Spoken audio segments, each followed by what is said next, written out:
Hello everyone, welcome back to exam on education. Here is your Anjana ma'am और आज हम करने वाले हैं इम्पॉर्टेंट जीएस एंड जीके के क्वेश्चन जो आपके एग्जाम में आ सकते हैं, मतलब आएंगे ही आएंगे। ठीक है, तो जो सेशन है उसको लास्ट तक देखना है बिकॉज यहाँ पर हम बहुत इंपॉर्टेंट कंसेप्ट भी देखने वाले हैं। स्टार्ट करते हैं सेशन को, और सेशन को लास्ट तक देखना, और चैनल को सब्सक्राइब नहीं किया है तो जल्दी से चैनल को सब्सक्राइब कर दीजिए और सेशन को लाइक कर दीजिए एंड शेयर कर दीजिए। जितने भी आपके ग्रुप हैं, व्हाट्सएप, टेलीग्राम, जितने भी ग्रुप है अपने दोस्तों के पास सबके पास फैला दीजिए।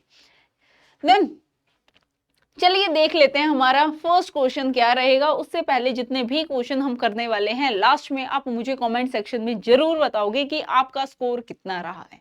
ठीक है, जिससे कि एक कमेंट सेक्शन में ही कंपटीशन का पता चल जाए कि कौन हमसे आगे है और हम कहां पे लाई कर रहे हैं। ठीक है, चलिए देखते हैं first question. First question is which of the following is known as the lungs of the earth. निम्नलिखित में से किसे पृथ्वी के फेफड़े कहा जाता है। अब ये तो इजी ही क्वेश्चन आ गया है ना। ऑप्शंस देख लेते हैं। First is the Sahara desert, B is Amazon rain forest, C is Thar desert and D is Deccan plateau. नहीं, अरे मैम ये तो हमें आता है। क्या आंसर है इसका? सहारा डेजर्ट नहीं है, इसका आंसर क्या है?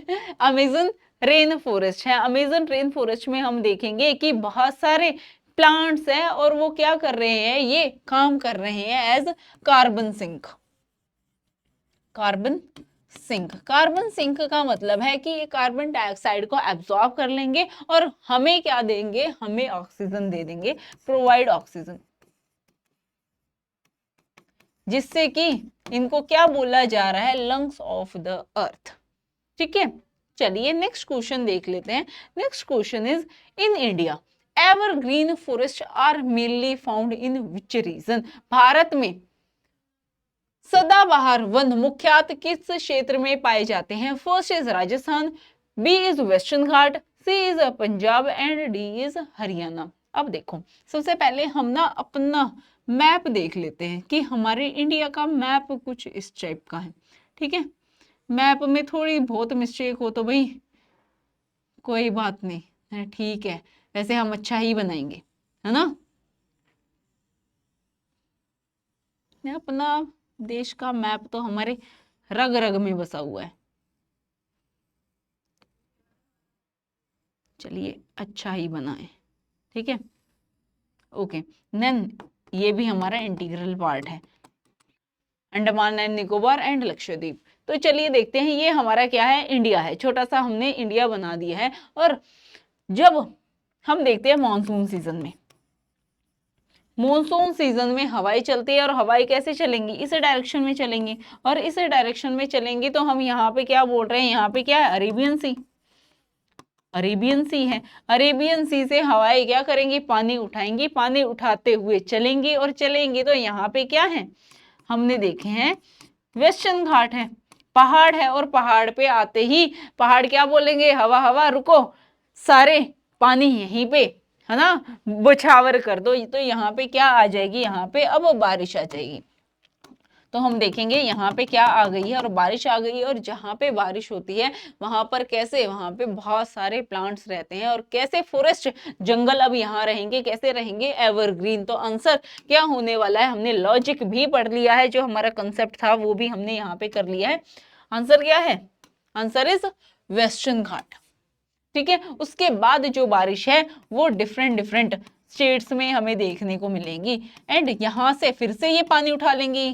ठीक है, यहाँ पे क्या है, वाटर है। ठीक है, बे ऑफ बंगाल से ये पानी उठाएंगे, और साथ में यहाँ पे भी पहाड़ है, हिमालयाज की एक्सटेंशन है ना, हिमालयाज है, पूर्वांचल है। तो यहाँ से जब ये मुड़ेंगे इस साइड, यहाँ पे सबसे ज्यादा मैक्सिमम ये बारिश कर देंगे। और इस लोकेशन पे कौन सा स्टेट प्रेजेंट है, अब आपको पता होगा कौन सा स्टेट है, मेघालय है। और मेघालय में भी सबसे ज्यादा यहाँ पे बारिश हो जाएगी। कौन सा एरिया है मेघालय का, मौसिनराम। ठीक है, सबसे ज्यादा बारिश यहाँ पे हो जाएगी। तो चलिए हमने ये चीज भी देख ली है, मॉनसून को भी पढ़ लिया है कि कैसे क्या मॉनसून आता है। ठीक है, नेक्स्ट क्वेश्चन देखते हैं। नेक्स्ट क्वेश्चन इज द स्वदेशी movement was launch against which event. स्वदेशी आंदोलन किस घटना के विरोध में शुरू किया गया था। अब देखो जो स्वदेशी मूवमेंट है ना, ब्रिटिशर्स, अब मैं कहानी सुनाती हूँ। ब्रिटिशर्स ने क्या बोला कि हम पार्टीशन कर रहे हैं। पार्टीशन किस किस का, जहां पे मेजॉरिटी मुस्लिम है उनको सेपरेट कर देंगे। और यहीं से ही जो आज का पाकिस्तान बना है इसकी कहानी शुरू हुई थी। कब से हुई थी, ये स्टार्ट हुई थी 1905 1905 से। यहां पे बोला गया कि हम जो मुस्लिम पॉपुलेशन वाला एरिया है उसको सेपरेट कर रहे हैं। सेपरेट का मतलब है कि बंगाल का सेपरेशन किया जा रहा था। सेपरेशन ऑफ बंगाल किस पार्ट में, east Bengal and west Bengal. और जो ईस्ट बंगाल है वो आज क्या है, बांग्लादेश है। तो इसकी स्टार्टिंग किसने की थी, ब्रिटिशर्स ने की थी। कब की थी, 1905 में की थी। अब वो देख लेते हैं स्वदेशी मूवमेंट। तो फिर हमारे जो यहाँ के लीडर्स हैं इन्होंने बोला ना ना हम क्या करेंगे, स्वदेशी मूवमेंट लेके आएंगे। तुम ऐसा कर रहे हो तो हम भी तुम्हारे अगेंस्ट क्या करेंगे, स्वदेशी आंदोलन लेके आएंगे। स्वदेशी आंदोलन वो लॉन्च अगेंस्ट विच इवेंट। तो इनमें से देख रखा है, ऑप्शन दे रखे हैं। First is Jallianwala Bagh, second is partition of Bengal, C is Simon commission and D is Rowlatt act. अब बोलोगे मैम आपने कहानी सुना दी है तो अब हमें आंसर पता है। क्या आंसर है इसका, पार्टीशन ऑफ बंगाल। और ये कब किया गया था, जो स्वदेशी मूवमेंट है कब आया था, 1905 में। ठीक है, चलिए नेक्स्ट क्वेश्चन देख लेते हैं। Next question is which house of Indian parliament is called as a permanent house. अब देखो पहले हिंदी में भी पढ़ लेते हैं। भारतीय संसद के किस सदन को स्थायी सदन कहा जाता है। मान लेते हैं ये हमारी क्या है, पार्लियामेंट है। ठीक है, ये हमारी क्या है, पार्लियामेंट मतलब संसद। और ये कैसी है, बाइकैमरलिज्म नेचर की है, बाइकैमरलिज्म। ठीक है, यहां पे मैं लिख देती हूं ये क्या है, बाइकैमरलिज्म। बाइकैमरलिज्म, बाई का मतलब क्या है, टू, कैमरलिज्म का मतलब है दो हाउसेस। तो मैं यहाँ पे दो हाउसेस बना देती हूँ। First is Lok Sabha and second is Rajya Sabha. ठीक है, जो लोकसभा का टाइम पीरियड है वो कितने साल का है, हम देखेंगे। अभी क्या चल रही है, मोदी सरकार चल रही है, कितने टाइम के लिए आती है, 5 इयर्स। ठीक है, और यहाँ पे बात की जा रही है जो राज्यसभा है, राज्यसभा होती है 6 इयर्स के लिए और हर 2 साल में, ठीक है मैं बोल रही हूँ हर 2 इयर्स में 1/3 मेंबर है वो रिटायर कर जाते हैं। ठीक है, वो हट जाते हैं, देन री-इलेक्शन होता है। इसका मतलब क्या है, 1/3 हटे, 2/3 तो प्रेजेंट है, तो ये क्या होगी, कॉन्टिन्यूअस बॉडी होगी, ये परमानेंट हाउस है। तो आंसर क्या रहने वाला है हमारा, ऑप्शंस देख लेते हैं। फर्स्ट इज लोकसभा, लोकसभा तो परमानेंट हाउस है ही नहीं, 5 साल के लिए है ना। सेकेंड इज राज्यसभा, देख लेते हैं। सी इज विधानसभा, विधानसभा मतलब कि स्टेट लेजिस्लेचर, ये भी तो 5 साल के लिए होती है। एंड देन ग्राम सभा, ग्राम सभा का भी तो टाइम पीरियड है 5 साल। तो आंसर इज परमानेंट हाउस कौन सा है, राज्यसभा। क्लियर है, ओके। तो चलिए क्वेश्चन नंबर 5 देख लेते हैं। Member of Rajya Sabha are elected for a term of. अब हमने यहाँ पे बात कर ली है, अब इसका आंसर आप जल्दी से बता दीजिए क्योंकि मैं बता चुकी हूँ। First is 4 year, B is 5 year, C is 6 year and D is 7 years. तो कितना रहने वाला है राज्यसभा के मेंबर्स का टेन्योर, ये रहने वाला है 6 ईयर्स। ठीक है, चलिए नेक्स्ट क्वेश्चन है विच of the following was the first classical language declared in India. Bharat में सबसे पहले किस भाषा को शास्त्रीय भाषा घोषित किया गया। पहला है Telugu, B is Kannada, C is Tamil and D is Malayalam. यहाँ पे बात की जा रही है फर्स्ट क्लासिकल लैंग्वेज की। फर्स्ट क्लासिकल लैंग्वेज कब डिक्लेयर की थी, मतलब कौन सी डिक्लेयर की थी, कौन सी थी, तमिल। ठीक है बेटा, और इन्हीं चीजों को आपको डिटेल में पढ़ना है, मेरे साथ पढ़ना है, तो आप डाउनलोड कर सकते हो एग्जाम ऑन एजुकेशन और एनरोल कर सकते हो मास्टर बैच में। मास्टर बैच का मतलब है कि आप जितने भी एग्जाम्स हैं उनकी प्रिपरेशन अंडर वन रूफ कर सकते हो। और एनसीएल की प्रिपरेशन आपको बहुत ही अच्छे लेवल पर करनी है, टेक्निकल प्लस नॉन टेक्निकल। जहां पर नॉन टेक्निकल का पोर्शन मेरे साथ रहेगा तो आप ज्वाइन कर सकते हो। एंड सॉरी, एनसीएल के लिए भी स्पेशल बैच है, दैट इज रैंकर्स बैच। ठीक है, तो आप एनरोल कर सकते हो। तो इसका आंसर हमने देख लिया। फर्स्ट क्लासिकल लैंग्वेज जो इंडिया मिड डिक्लेयर हुई थी वो कौन सी थी? तमिल। ठीक है, हमारा नेक्स्ट क्वेश्चन है विच part of the constitution deals with the fundamental rights. अब हमारे पास टोटल कितने फंडामेंटल राइट्स हैं? आप बोलोगे मैम पहले तो 7 हुआ करते थे, बिल्कुल करेक्ट है। अब कितने हैं टोटल फंडामेंटल राइट्स? अब हमारे पास कितने हैं? 6। ठीक है, 6 में हम बात करें तो पहला कौन सा है? Right to equality. ठीक है, सेकंड कौन सा है? सेकंड हम बात करें, ये भी मैं बता देती हूँ, ये कहाँ पे है? Part 3 article. पार्ट मतलब भाग। ठीक है, और आर्टिकल का मतलब है अनुच्छेद। अनुच्छेद 12 से लेके 35 तक। ठीक है, अब बात करते हैं equality. Equality then freedom, right to freedom. Then उसके बाद आता है हमारा right against exploitation.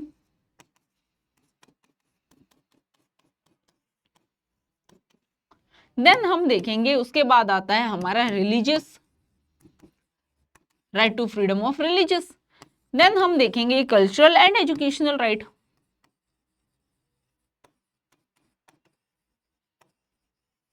Cultural and educational right. ठीक है, और लास्ट हमारा इसके बाद क्या हुआ करता था? राइट टू प्रॉपर्टी हुआ करता था, जो कि अब हट चुका है। अब क्या है? Right to constitutional remedies. Constitutional remedies.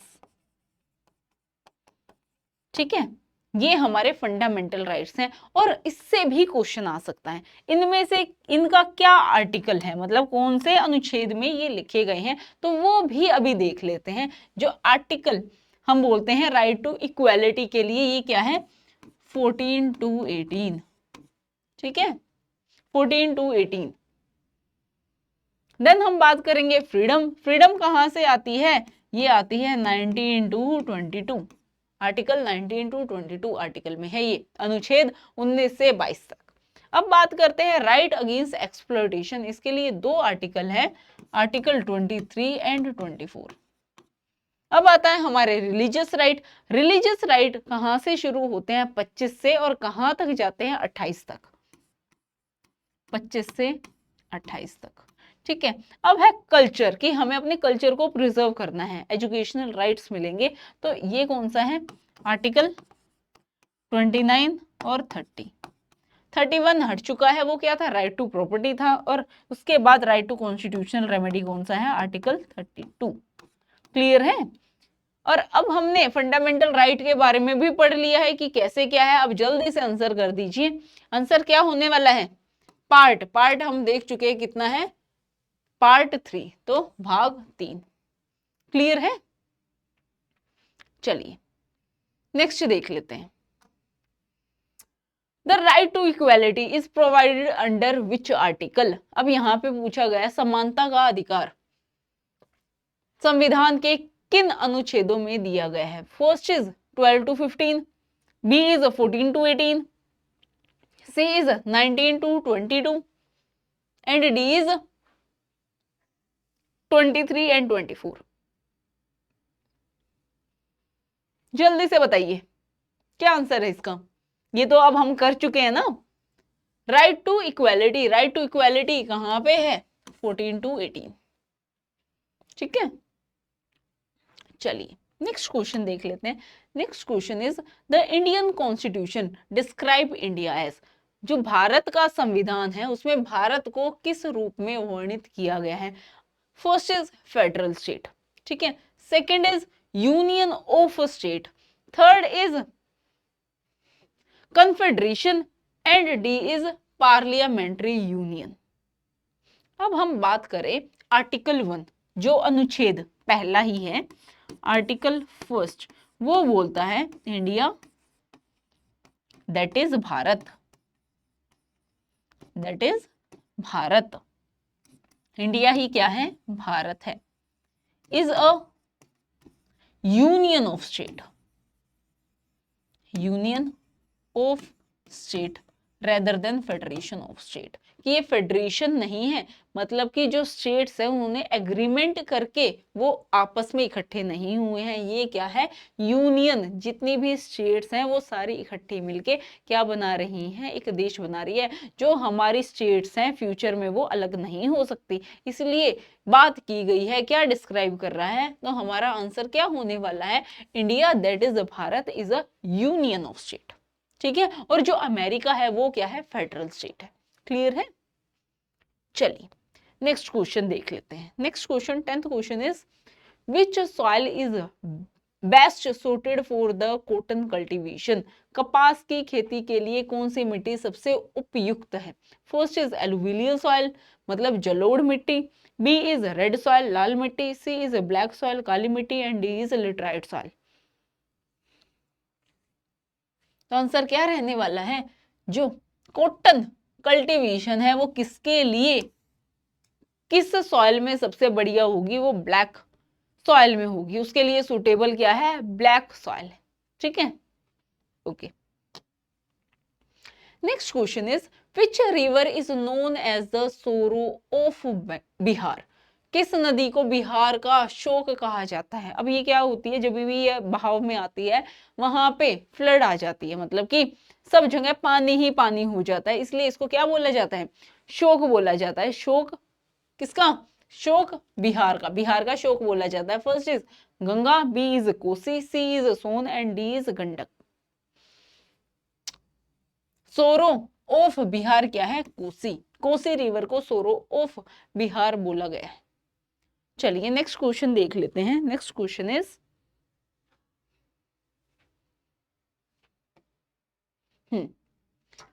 The term zonal soil is related to, जोनल मृदा शब्द किससे संबंधित है।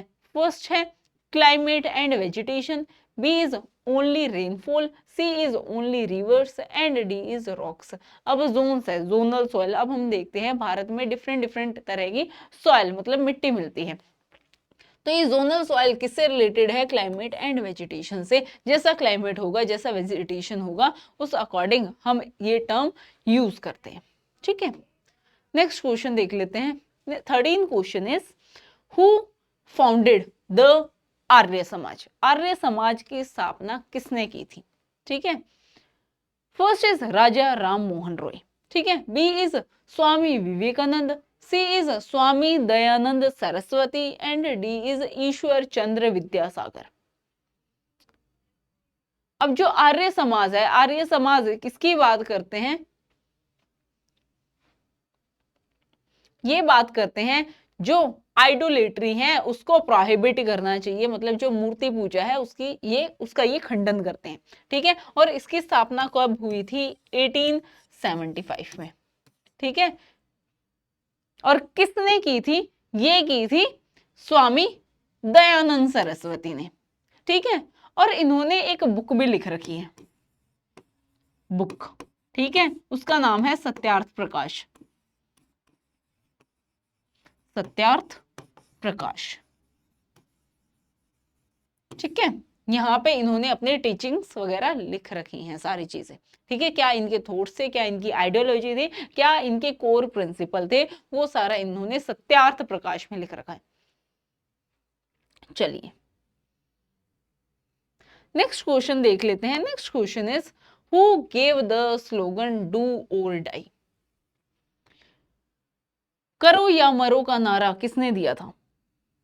First is Subhash Chandra Bose, B is Mahatma Gandhi, C is Jawaharlal Nehru, and D is Bal Gangadhar तिलक। और ये कब दिया था ये मैं बता देती हूँ, ये quit India movement, quit India movement के टाइम पे दिया था। और ये कब हुई थी, 1942 में। डू एंड डाई, करो या मरो, किसने बोला था, महात्मा गांधी ने, ठीक है। अब क्वेश्चन ये बोलते कि do and die slogan Mahatma Gandhi ने दिया था, और कब दिया था? क्विट इंडिया मूवमेंट के टाइम पे दिया था। अब इसके ईयर बता दो। ऑप्शन में होता 1940, 1942, 1945, 1946। अब ये थोड़ा टफ हो जाता, ठीक है, तो आंसर क्या होने वाला है? 1942। चलिए नेक्स्ट क्वेश्चन देख लेते हैं। तो इस क्वेश्चन को भी एड ऑन कर देना, ठीक है, अपना स्कोर बता देना। चलिए नेक्स्ट क्वेश्चन देख लेते हैं। Directive principle of state policy मतलब कि DPSP are included in which part of the constitution? राज्य की नीति निदेशक तत्व संविधान के किस भाग में दिए गए हैं? ठीक है, अब सबसे पहले हम भाग के बारे में बात कर लेते हैं।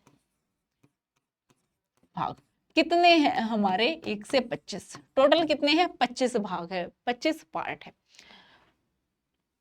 ठीक है। पार्ट 1 किसके बारे में बात करता है? हमारे देश के बारे में बात करता है, मतलब यूनियन एंड इट्स टेरिटरीज। और ये मैं पहले भी काफी डिटेल से बता चुकी हूं, ठीक है। अब बात करते हैं DPSP, directive principle of state policy. मैं ऊपर लिख देती हूँ DPSP, directive principle of state policy, ठीक है। अब पार्ट 2, पार्ट 1 में हमने देख लिया कि कौन सा पार्ट इंडिया के अंडर आता है। सेकंड में हम देखेंगे कि अब जो ये इंडिया है, भारत है, इसमें कौन कौन रहेगा। क्या हम जो पड़ोस के देश हैं उनको भी रख लें, उनके जो सिटीजन उनको भी रख ले? नहीं, यहाँ पे सिर्फ कौन रहेगा? सिर्फ भारतीय रहेंगे, सिर्फ इंडियन सिटीजन रहेंगे। तो यहाँ पे बात की जाती है इंडियन सिटीजनशिप। किसकी बात की जाती है? नागरिकता, सिटीजनशिप। अब देश में लोग रख लिए हैं, उनको राइट्स भी तो देने हैं। पार्ट 3 आता है फंडामेंटल राइट्स।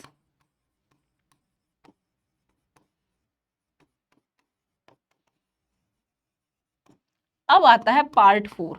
पार्ट 4 है directive principle of state policy, कि स्टेट अपनी पॉलिसी बनाने के लिए यहाँ पे कॉन्स्टिट्यूशन में क्या लिख रखे हैं? डायरेक्ट प्रिंसिपल लिख रखे हैं कि आप देखो यहाँ से और इंप्लीमेंट करो, ठीक है। इसको बोलते हैं directive principle of state policy. तो कौन से में है? Part 2, part 3, part 4, part 5। तो आंसर क्या रहने वाला है? पार्ट 4, मतलब कि सी।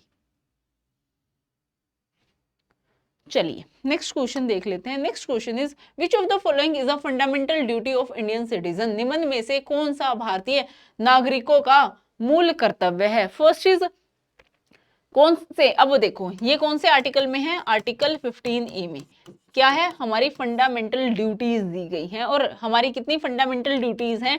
टोटल हम देखें 11, ठीक है। First, to vote in every election, की हमें हर इलेक्शन में वोट देना है, हर चुनाव में वोट करना है। B, to protect the public property, की जो भी पब्लिक प्रॉपर्टी है उसको सेफ गार्ड करना है। थर्ड है टू पे इनकम टैक्स, की इनकम जो आयकर है वो देना है। D is to contest election, चुनाव लड़ना है। तो इसमें से जो हमारी फंडामेंटल ड्यूटी है वो क्या है? कि पब्लिक प्रॉपर्टी को प्रोटेक्ट करना है, ठीक है। Answer is B. चलिए नेक्स्ट क्वेश्चन है in botany a flower that can be divided. अब मैंने बोला कि ये एक फ्लावर है, ठीक है, बॉटनी में फ्लावर ले लिया। Can be divided into 2 halves in any radial, कि मैं कैसे भी काटूं ये कैसे होंगे? हाफ में ही कट जाएंगे। तो इसको क्या कहते हैं? Is called. वनस्पति विज्ञान में वह फूल जिसे किसी भी रेडियल तल से 2 बराबर भागों में बांटा जाए वह क्या कहलाता है? फर्स्ट है zygomorphic, B is actinomorphic, C is unisexual and D is incomplete. तो ऐसे रेडियल में हम काटेंगे और किसी भी रेडियल किसी भी प्लानर से हम काट लेंगे तो ये क्या रहने वाला है? इक्वल रहने वाला है। इसको हम क्या बोलते हैं? एक्टिनोमॉर्फिक। क्लियर है? चलिए next question, Which gas is mainly responsible for the global warming? वैश्विक ताप वृद्धि के लिए मुख्य रूप से कौन सी गैस जिम्मेदार है? First is oxygen, second is nitrogen, C is carbon dioxide and D is hydrogen. Answer क्या रहने वाला है? आंसर इज कार्बन डाइऑक्साइड, ठीक है। Next question is which layer of the atmosphere, contain the ozone gas? वायुमंडल की कौन सी परत ओजोन गैस रखती है? First is troposphere, B is stratosphere, C is mesosphere and D is thermosphere. यहाँ पे बात की जा रही है ओजोन गैस है जो हमें harmful UV radiation, UV rays से बचाती है। ठीक है, कहाँ पे प्रेजेंट है? ये प्रेजेंट है स्ट्रेटोस्फेयर में। कहाँ पे प्रेजेंट है ये? स्ट्रेटोस्फेयर। चलिए नेक्स्ट क्वेश्चन है हमारा, which among the following is a renewable source of energy? निम्न में से कौन सा ऊर्जा का नवीनीकरणीय स्रोत है? फर्स्ट है कोल, कोयला, B is petroleum, C is solar energy and D is natural gas. यहाँ पे पूछा गया है renewable source of energy. Renewable source of energy क्या है? Solar energy. ठीक है, तो ये थे हमारे क्वेश्चन। और अब आप मुझसे जुड़ना चाहते हैं तो आप डाउनलोड कर सकते हैं एग्जामोन एप्लीकेशन, एग्जामोन एजुकेशन एप्लीकेशन को जाइए और डाउनलोड कर लीजिए। ठीक है, और यहां पर आप एनरोल कर सकते हो एनसीएल के लिए रैंकर्स बैच, जहां पर आपके टेक्निकल प्लस नॉन टेक्निकल की प्रिपरेशन हो जाएगी और नॉन टेक्निकल वाला पोर्शन मेरे साथ रहने वाला है।